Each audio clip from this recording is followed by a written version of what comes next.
So ఎస్ఐపిలో invest చేసినప్పుడు అప్పుడప్పుడు అనుకోని సందర్భాలలో మన దగ్గర అమౌంట్ ఉండదు.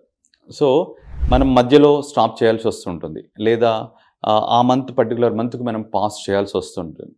సో ఎస్ఐపిలో ఇలా మనం రెగ్యులర్‌గా ఇన్వెస్ట్ చేసుకుంటూ వెళ్ళినప్పుడు ఏదైనా మంత్‌లో మనం మధ్యలో మన ఇన్వెస్ట్‌మెంట్‌ని ఆపినప్పుడు ఏమైనా చార్జెస్ ఉంటాయా? Absolutely no charges. మీరు మీ ఎస్ఐపిని any time you can stop your SIP or you can even pass the SIP for few months. మీ ఫైనాన్షియల్ సిచ్యువేషన్ కొంచెం ఇబ్బందిగా ఉంది. ఒక 2-3 మంత్స్ నేను ఈ ఎస్ఐపిని పాస్ చేయాలనుకుంటున్నాను అంటే you can easily pass your SIP. Suppose నేను ఒక 10,000 అనుకున్నాను, ఒక 20,000 అనుకున్నాను. నేను కంటిన్యూ చేయడమే ఇబ్బందిగా ఉంది. I want to completely stop. So there is no issue.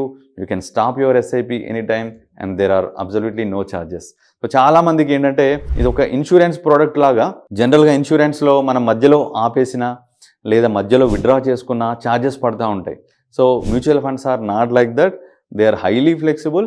మీరు any time you can increase your SIP, even add additional contribution or even pause for few months or even stop it completely without any single rupee charges.